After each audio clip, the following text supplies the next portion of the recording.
This is Paul. Yeah. Mhm. It is 4:59. In 1 minute it's going to be 5 o'clock. In fact, if we waited 1 minute, we could see that happen. Yeah. You know, it might not be that important to you, this concept of time. Yes. But I'm real sure that it is important to me. Now, I want to look at this watertight case, a case that one is positive will be resolved in one's favor. Yeah.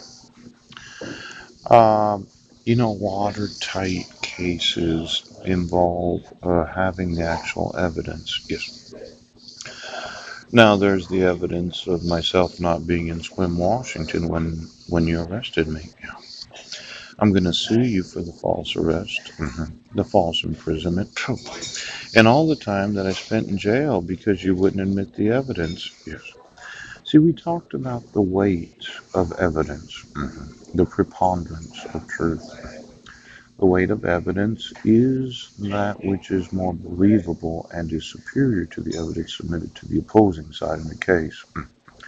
Thus, the weight of evidence convinces a judge and or jury that one party in a dispute is right and the other party is wrong.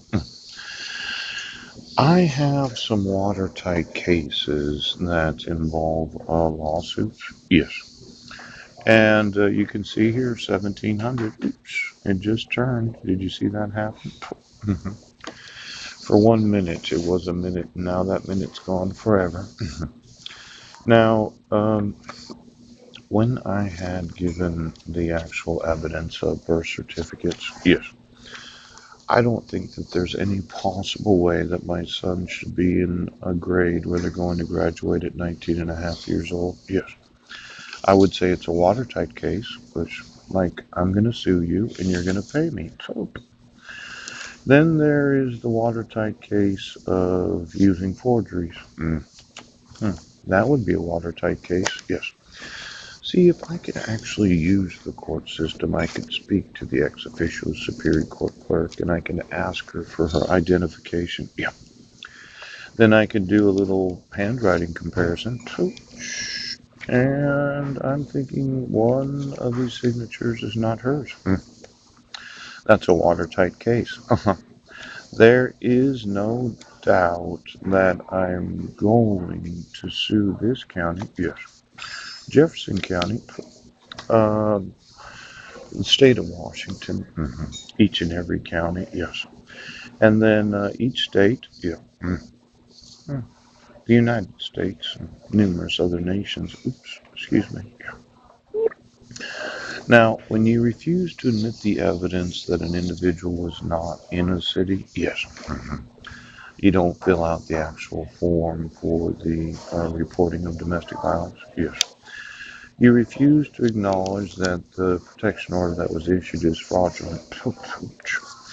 And then you say that I'm incompetent because I do understand the necessities of contracts. Yes. Then there's this whole cyber stalking. Yeah. And the violating of the no contact order. Yeah. On June 16th of 2017, I had actually emailed the Port Angeles Police Department from in front of the Masonic Temple that the defendant in Jefferson County, the defendant was not in Jefferson County on June 16th of 2017. Yeah, wasn't there.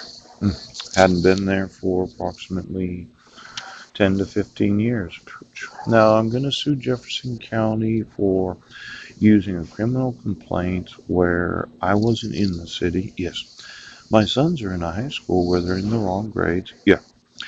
And then I'm going to sue every civil rights coordinator that thought that they don't have to enforce child abduction, child abuse, child kidnapping, and child trafficking. Now, I'm thinking these are watertight cases, okay? I know that you're preparing your defense, but when you really look at the evidence, yes, the respondent did not receive actual notice of the hearing. This order was not issued in accordance with the full faith and credit provisions of the VAWA 18 U.S. Code 2265. Now let's see. How you guys doing? Good to see you. Oh, there you go. Hello, Amy, and some friends of mine. Now, let's say that you didn't issue it according to the VAWA.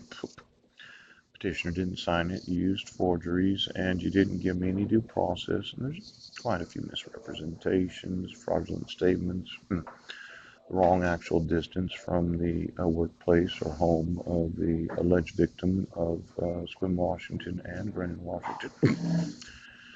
And you're saying, well, he has no case. I think I have watertight cases. Now, when you look at the victims of child trafficking, you remember yesterday I mentioned that? Yes. I think that has the full faith and credit of the United States Constitution also. Considering that the actual law, the U.S. Trafficking Law of 2000, had something to do about the VAWA in it? Yes, yes. Now let's say this full faith and credit provision of the United States Constitution means that every state of the United States is liable for trafficking of the victims that have been exploited as athletes of a football team because, see, if it is inclusive, and we just read this yesterday, yes, of the VAWA, the Victims of Trafficking and Violence Protection Act of 2000. Yes. See, if since it has the Violence Against Women's Act of 2000 and then miscellaneous provisions,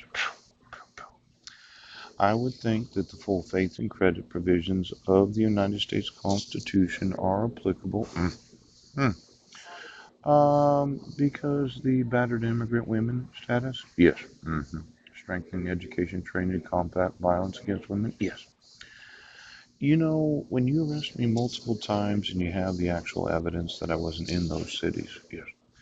And then I give you the watertight case weight of the evidence of the actual birth dates of my sons? Yes. The United States and the international community agree that trafficking in persons involves grave violations of human rights, a matter of pressing international concern.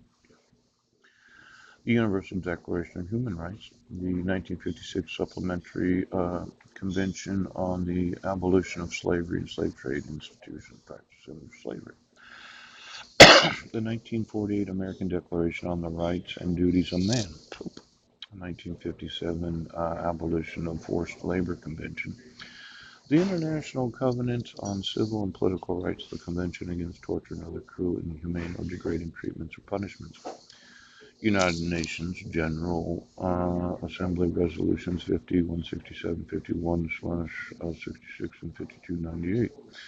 Then there's the final report of the World Congress Against Sexual Exploitation of Children, Stockholm, 1996. Now, when you use fraud to issue dissolutions of marriage, yes, and you use fraud to issue protection orders, I'm thinking I have a watertight case. Okay. Now, this might not seem important to you, but a married man, a widower, whose wife has died and who has not remarried. I'm still married, Judge Rohrer. And as much as I dislike the thought of my wife dying, I want her to spend some time in prison to think about the abduction of my sons. Um, I'm kind of thinking that if she did die, it could cause me some problems. I'm going to need her signature on a few documents. Yes. Do you think, as a court right now, I'm going to sue every state of the United States because of the full faith and credit provisions? You did traffic in my sons. You gave her a job and you moved them right now. I did not get a phone call. So I want every individual.